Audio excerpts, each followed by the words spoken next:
এই হচ্ছে আলম চাচার আলম শাহ মাজার,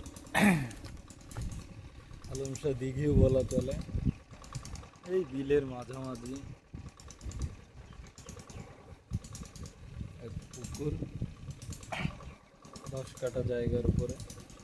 এটা হচ্ছে আটকায় রাখা আছে বিলের পানি যাতে ভিতরে না আসে। এখানে স্যালো মেশিন দিয়ে পানি বাইরে বের করে দেওয়া হচ্ছে। এই যে দিক দিয়ে বিলের পানি নামে, প্রথমে এটা খোলা থাকে, বিলে পানি আসে, মাছ আসে, এর ভিতরে নামে, পুকুরে খাওয়া দাওয়া করে, খাবার দেওয়া হয়। এরপরে তারা বড় হয়, এখানে থাকে, কেউ চলে যায়, কেউ আসে। এইভাবে আর কি প্রাকৃতিক পরিবেশের ভিতরে মাছগুলো বড় হয়। এখানে এখন কচুরিপানা পরিষ্কার করে মাছগুলো এইভাবে ধরে নেওয়া হবে। আছে এখনো কই আছে,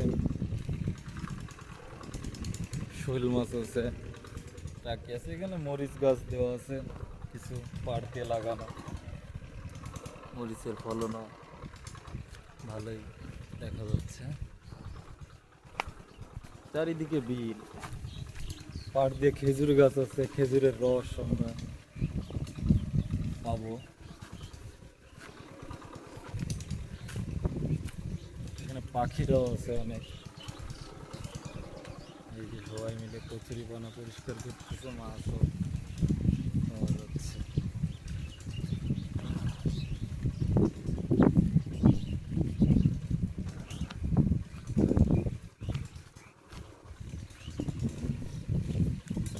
এই সে আমাদের আলম কাকা।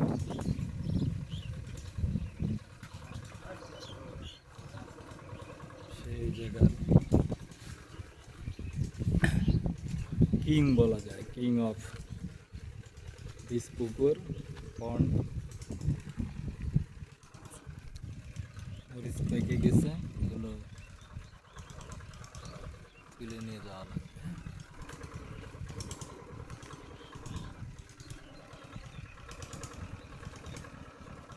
খেজুরের এই ডালগুলো দিয়ে খেজুরের রস আহরণ করা হয়। ওইদিকে রাস্তাঘাট, বাড়িঘর।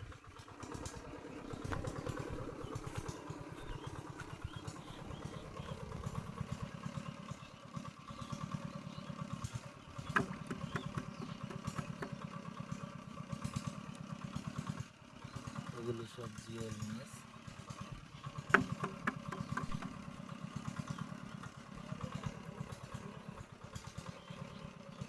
সুদান মাছ আছে।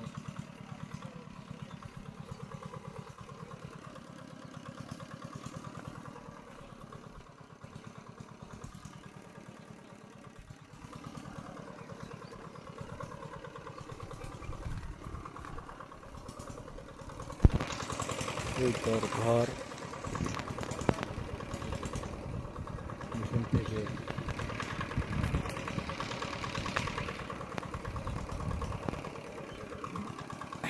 জায়গাটা রক্ষণাবেক্ষণ করা। মাছ তুলে এখানে রাখা আছে, জিয়ায় রাখা আছে পানিতে, কারণ এখন পুকুরের সব পানি বিলের ভিতরে। এই স্যালো মেশিন দিয়ে ছোটো ভাই রাখে, স্যালো মেশিন দিয়ে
পানি যাচ্ছে বিলে।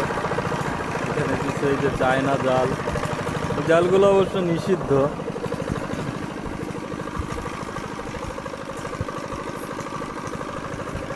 ছিল পুকুরের পুরো পরিবেশ। পুকুর কাটা হয়েছিল, এই বিলের পুকুর তো কাদা জমে যায় এখানে। এই কাদা আবার কেটে পাড়ে দিতে হবে, পাড় মজবুত হবে। এখানে কিছু সুপারি গাছ, কলা গাছ লাগানো হয়েছে যাতে পাড়গুলো মজবুত থাকে। রস পাওয়া যাবে অল্প কিছুদিনের ভিতরে।